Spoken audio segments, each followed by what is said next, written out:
Welcome to Like Kindly. Marcus Aurelius says, "Waste no more time arguing what a good man should be. Be one." The Meditations is regarded as one of the greatest works of philosophy, offering timeless wisdom and practical advice for leading a virtuous life. Marcus Aurelius emphasized the importance of focusing on one's character and actions rather than merely discussing ideals. His approach to life included embracing simplicity, practicing gratitude, facing challenges head-on, and maintaining focus. Marcus Aurelius believed in tackling the most difficult tasks first, building inner strength through deliberate discomfort, and reflecting daily on one's actions. He also practiced negative visualization to prepare for potential difficulties and emphasized living in accordance with nature, cultivating compassion and justice, and seeking continuous improvement. By incorporating these principles into our daily lives, we can align ourselves with the wisdom of Marcus Aurelius.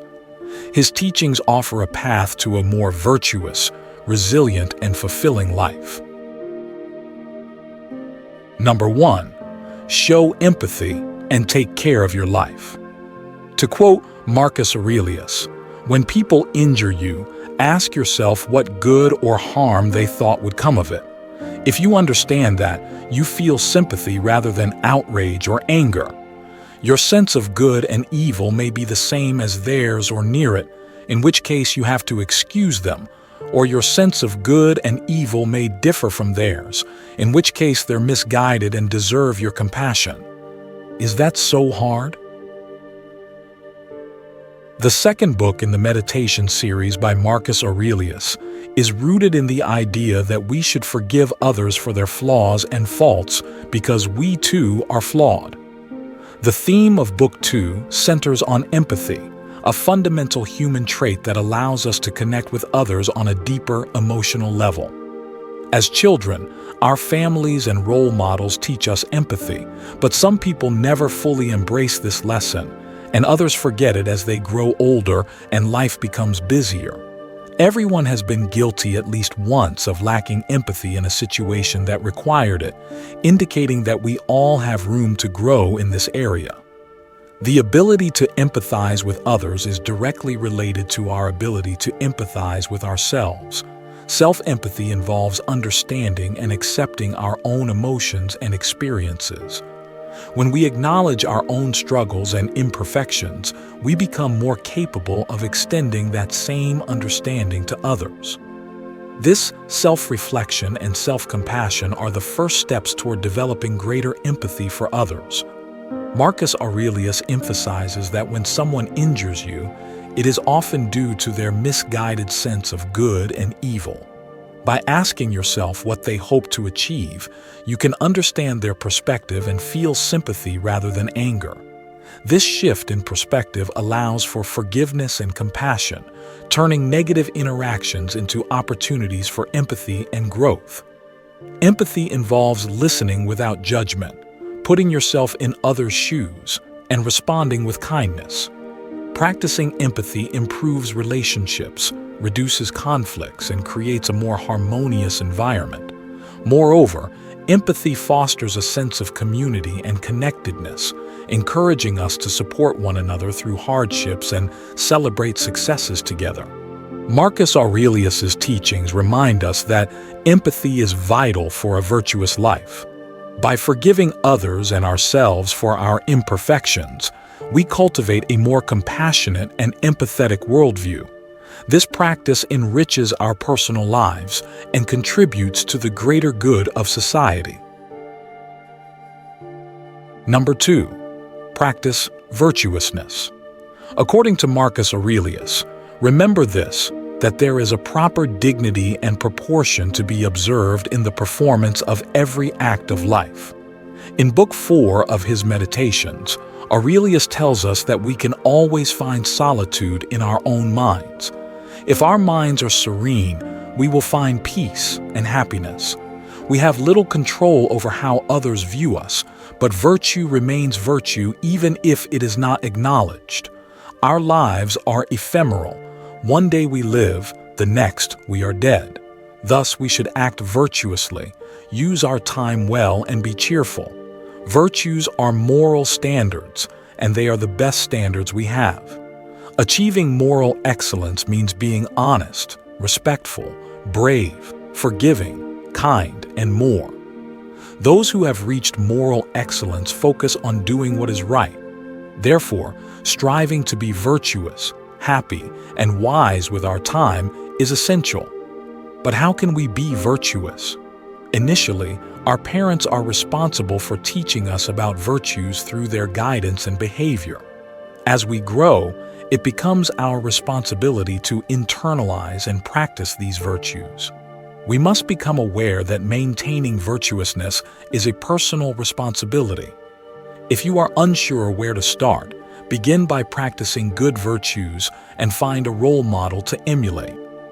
When facing challenging situations, consider what your role model would have done or said. This approach will help guide your actions and decisions. Marcus Aurelius emphasizes that virtues are not dependent on recognition from others. Virtue is an internal measure, and living a virtuous life brings intrinsic rewards of peace and happiness. It is about doing the right thing because it is right, not because it will be acknowledged or rewarded by others. Finding solitude in our minds means creating a mental space where we can reflect, find peace, and reinforce our commitment to virtues. This practice can help us stay grounded and focused on what truly matters, despite external circumstances. Number 3. Revenge is not necessary. Marcus Aurelius tells us concisely that the best revenge is not to be like your enemy. In the 6th book of Meditations, Aurelius advises his readers to turn away from revenge. Revenge is driven by anger, power, and hurt, and typically, these actions only create more cycles of revenge. Instead of perpetuating this cycle, we need to stop and find a better way to live a fulfilling life. Revenge is the impulse to get even when someone wrongs you. It's natural to feel angry and think, "I'm not going to let them get away with that." However, revenge reduces you to your worst self, putting you on the same level as those spiteful people we claim to abhor. Studies have shown that revenge increases stress and impairs health and immunity. If someone insults you, the impulse might be to insult them back, but to thrive personally, we must resist this predictable lust for revenge and seek to right wrongs more positively. Acting on thoughts of revenge, no matter how fantastic they may seem in your head, does not lead to peace or personal growth. Accepting that vengeful thoughts are an instinct can help you move forward. This acceptance doesn't mean you're a pushover. Rather, it means you refuse to act in a tediously destructive way. Acting on revenge is not peaceful and does not lead to a fulfilling life. Next time you feel vengeful, remember the saying from Confucius: "Before you embark on a journey of revenge, dig 2 graves." This means that seeking revenge harms not just the other person but also yourself. By holding on to anger and resentment, you damage your own well-being. Aurelius's philosophy encourages us to rise above these destructive impulses and find more constructive ways to deal with wrongdoing. Instead of seeking revenge, focus on personal growth and positive actions. By doing so, you break the cycle of revenge and contribute to a more peaceful and fulfilling life. Number 4. Maintain social relationships. As Marcus Aurelius once wrote, "Men exist for the sake of one another. Teach them then, or bear with them." In the 8th book of Meditations, the emperor asserts that being detached from society is akin to severing a body part, emphasizing the importance of remaining connected to other people and nature. The truth is, we are all social beings, and it is in our nature to form social relationships. We are each born with a drive to seek, form, maintain, and protect strong social bonds. To fulfill this need, we seek relationships in various settings such as work, school, communities, religious organizations, sports teams, online communities, and other social contexts. These relationships help us feel that we are not alone and that we belong to a social community. Being deprived of social relationships can be physically and psychologically devastating. To nurture and maintain a healthy social circle, make a concerted effort to keep in touch with people for at least 3 months. You can meet these people in various places such as churches, leisure centers, support groups, or recreational sports organizations. Introduce yourself to as many people as possible in these settings. During the next 3 months, make a point to keep in contact and meet up a few times. If, after this period, you find that there isn't a strong connection, start over and build a new circle elsewhere. Maintaining social connections requires effort and consistency. Be proactive. Don't wait for others to reach out to you. Take the initiative to make plans and check in with your social circle regularly. Show genuine interest in the lives of others by listening actively and engaging in conversations that matter to them. Be reliable and follow through on your commitments, as being dependable builds trust and strengthens relationships. Express gratitude and appreciation for your friends and acquaintances, acknowledging their presence and support to reinforce the bond you share. Offer support during challenging times, as being there for others deepens your connections. Participate in group activities that interest you, as shared interests provide a natural foundation for building relationships. Stay open-minded and be willing to meet new people and form connections with individuals from diverse backgrounds and perspectives. Reflect on your interactions to improve your social skills and build stronger relationships. Number 5. Accept and appreciate yourself. Finally, these wise words from Marcus Aurelius. I've often wondered how it is that every man loves himself more than all the rest of men, but yet sets less value on his own opinions of himself than on the opinions of others. The last book of Marcus Aurelius's Meditations delves into why we cherish ourselves the most, yet often place others' thoughts about us above our own. Aurelius reflects on the universal fate of humanity, that regardless of how good or bad we are, all our lives will one day come to an end. Given this, it's crucial to accept and appreciate ourselves. This might seem straightforward, but various factors influence our self-acceptance. These include our inherent self-perception and how we believe others view us. Ultimately, it's up to each individual to define their inner self. To truly accept ourselves, we must first recognize and appreciate our own value. This requires building self-confidence. If you have low self-esteem and a negative opinion of yourself, you are more likely to let others diminish your worth. Thus, the most important step in self-appreciation is to recognize your intrinsic value. Self-confidence can be cultivated through several practices. Start by setting small, achievable goals and celebrating your successes, no matter how minor they may seem. Surround yourself with positive influences and distance yourself from negativity. Engage in activities that make you feel competent and fulfilled, and take time to reflect on your strengths and accomplishments. Furthermore, challenge negative self-talk and replace it with positive affirmations. Remind yourself of your worth and capabilities regularly. By doing so, you begin to shift your mindset from one of self-doubt to one of self-assurance. It's also important to remember that self-acceptance is a journey, not a destination. It requires ongoing effort and mindfulness. Be patient with yourself and recognize that setbacks are a natural part of the process. Each step you take towards self-appreciation is a step towards a more fulfilling and authentic life. Number 6. Be genuine, modest, and truthful. As written in the Meditations, Marcus Aurelius says, "Epiphates for yourself, upright, modest, straightforward, sane, cooperative. Try not to exchange for others." In books 9, 10 and 11 of the Meditations, Aurelius emphasizes that we should be genuine, modest, serene, and truthful. Genuineness means being authentic with yourself as well as with other people. This authenticity comes from within. Every action you carry out or word you say should align with your true feelings and beliefs. For instance, you cannot call yourself genuine if you tell someone that you love monsoons when you actually don't. Showing your honest thoughts and emotions to others exhibits genuineness. If you ever find yourself in a scenario where you must show your thoughts or give praise but feel compelled to be dishonest, the best approach is to just be honest.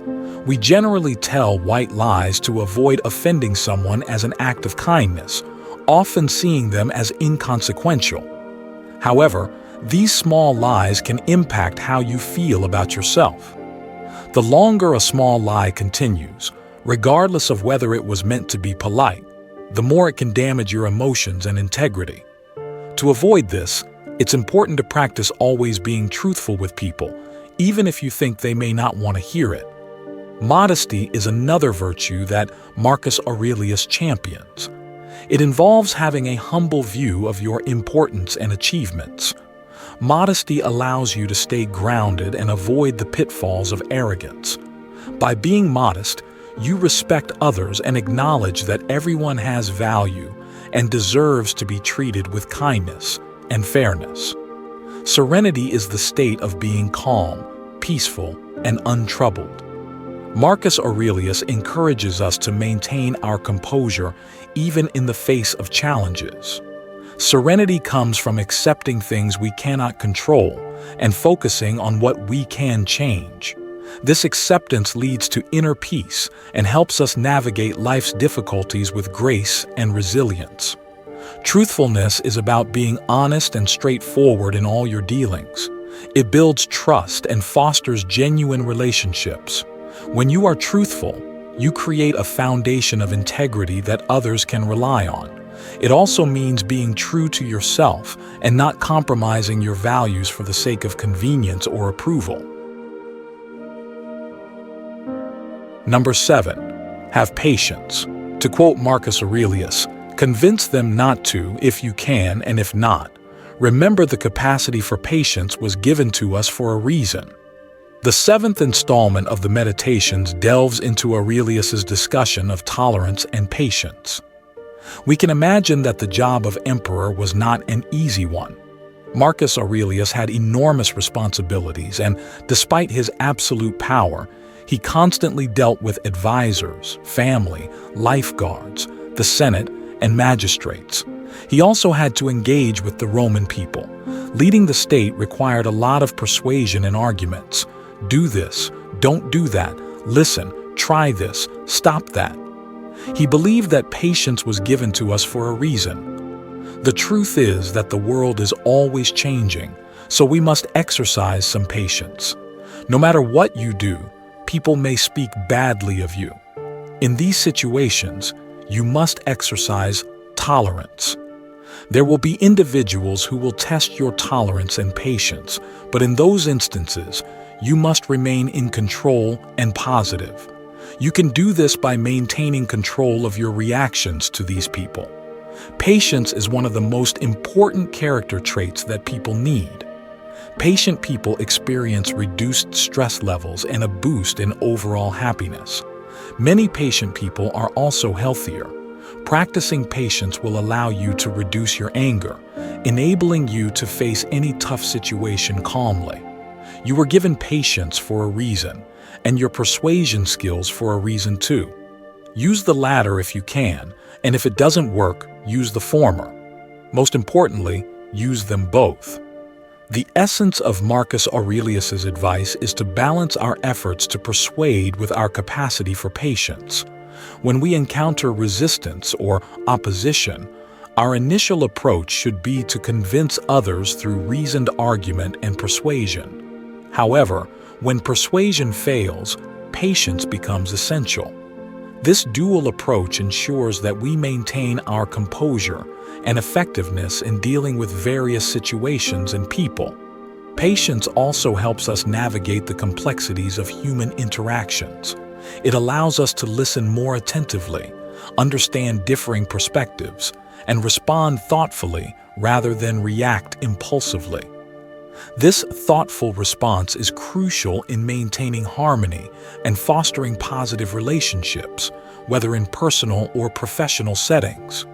In our fast-paced world, where immediate results are often expected, cultivating patience can be challenging. However, the benefits are immense. By being patient, we not only improve our mental and physical health, but also enhance our ability to deal with life's inevitable challenges. Number 8. Willingly contribute. Marcus Aurelius informs us that some people, when they do someone a favor, are always looking for a chance to call it in. Some aren't as direct, but still regard it as a debt. However, others don't even think of it that way. They're like a vine that produces grapes without looking for anything in return. The fifth book of Aurelius's Meditations focuses on willingly getting up in the mornings and wanting to do good work. This good work involves contributing to society in some way. When you perform good deeds for people, you shouldn't be asking for payment, even in the form of gratitude. If you're doing good, then you should be content with the work that you've done. There are times when people want to commit to helping society, but they end up falling short or failing to do what they said they'd do. Often we struggle to find time between being parents, working, starting a business, or just running a household. Our lives tend to be a mass of busy schedules pressing against each other. Even with a busy schedule, you should be able to find some time to willingly give something back to society. Contribution does not necessarily mean giving money.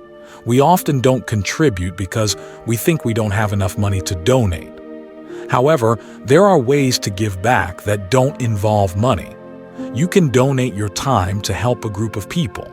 You can donate items that you don't use anymore, whether they're clothes or household appliances. You can also donate your effort. Volunteering at places around your city is a great way to contribute. Stoics focus on creating the best society they can. When they wake up, their thoughts and focus are on how they'll be able to help the people around them. Marcus Aurelius exemplifies this philosophy, encouraging us to perform good deeds without expecting anything in return. This selfless approach to service fosters a sense of fulfillment and contributes to the greater good of society. Contributing to society can be as simple as offering a helping hand to a neighbor, participating in community cleanups, or mentoring someone in need. These acts of kindness and service build a sense of community and strengthen the social fabric. The impact of these contributions extends beyond the immediate recipients, creating a ripple effect that can inspire others to also give back. Number 9. Be mindful. In the words of Marcus Aurelius, nothing has such power to broaden the mind as the ability to investigate systematically and truly all that comes under their observation in life. In Book 3, Marcus Aurelius reminds himself, as well as the reader, to be mindful of the small details. Being mindful also means not being overly concerned with what other people are doing or saying. Instead, be aware of what you say and do to live in such a way that you wouldn't be ashamed if other people were to discover things about you. Do everything with happiness and sincerity. The practice of mindfulness means being aware of where we are and what we're doing without becoming overwhelmed by what's happening in any given moment. The easiest way to learn this is to start by setting aside time each day to practice mindfulness. You just need some time in a quiet space. The goal is to pay close attention to what's happening around you and not make any judgments. When you discover yourself making a judgment about something, an odor, someone's voice, even yourself, notice the judgment, then dismiss it from your mind. The mind is easily carried away in thought. Learning to be mindful means acknowledging the thought, then letting it go, allowing your mind to return to the moment. To begin practicing mindfulness, find a quiet place where you won't be disturbed. Sit comfortably and focus on your breath, feeling the rise and fall of your chest.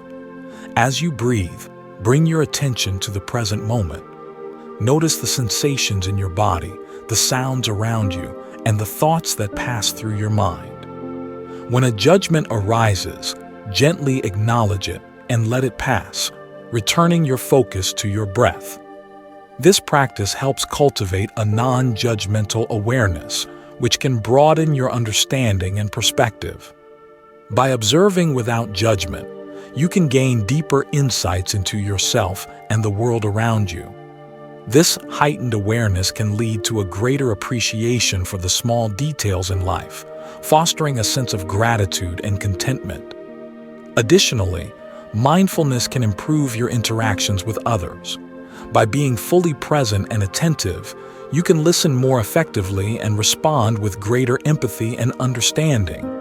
This can enhance your relationships and create a more harmonious environment. Incorporating mindfulness into your daily routine can have numerous benefits for your mental and emotional well-being. It can reduce stress, improve focus, and increase resilience. Over time, mindfulness can help you develop a more balanced and peaceful mind, allowing you to navigate life's challenges with greater ease. Number 10. Be grateful. As Marcus Aurelius wisely stated, "To the gods I'm indebted for having good grandfathers, good parents, a good sister, good teachers, good associates, good kinsmen and friends, nearly everything good." The first book of Meditations is a heartfelt thank you to all the people Marcus Aurelius felt he owed something to. There is much to be taken from this first book, as Marcus Aurelius is very honest and humble about how he learned to develop his values and ethics, displaying immense gratitude to those who helped him become the person he was. We too can replicate this by keeping a gratitude journal. Keeping a gratitude journal is a simple process. Every day, pick 3 to 5 things that you are thankful for and write them down. For instance, if you had a rough day at work, focus on the joy of coming home to your family or your pet, or simply that you are grateful for being alive. Finding time to write in your gratitude journal can be challenging at first because it may feel like another task on your never-ending to-do list. However, once you get into the routine, it becomes second nature. The benefits of gratitude journaling are numerous, including lower stress levels, a greater sense of calm, and a new level of clarity. Through this practice, you'll learn more about yourself and gain a fresh perspective that allows you to recognize blessings in disguise. As you continue the practice, you'll be able to focus your time and energy on the things that truly make you the happiest version of yourself. Gratitude journaling can transform your outlook on life. By consistently acknowledging the positive aspects of your day, you shift your focus from what went wrong to what went right. This positive shift can improve your mental health, increase your resilience, and enhance your overall well-being. To start your gratitude journal, find a quiet moment each day to reflect. It could be in the morning to set a positive tone for your day, or in the evening to reflect on the day's events. Write down simple things that bring you joy, like a sunny day, a kind word from a friend, or a delicious meal. Over time, you'll find it easier to identify and appreciate the good things in your life, no matter how small. In conclusion, the wisdom of Marcus Aurelius teaches us the profound impact of gratitude and mindfulness on our well-being and personal growth. By acknowledging the people and experiences that shape our values, as Marcus did in his Meditations, we can cultivate a deeper sense of appreciation and humility. Keeping a gratitude journal is a simple yet powerful tool that helps us focus on the positive aspects of our lives, reduces stress, and brings clarity. As we make this practice a daily habit, we learn to recognize and cherish the blessings in our lives, big and small. This shift in perspective not only enhances our happiness, but also enables us to become more resilient and compassionate individuals. Let us embrace the principles of gratitude and mindfulness, following in the footsteps of Marcus Aurelius, to lead more fulfilling and meaningful lives. If you found value in these insights, please consider subscribing to our channel for more content on philosophy, self-improvement, and practical wisdom. Your support helps us continue to bring you valuable content. Thank you for watching, and we look forward to sharing more with you in our next video.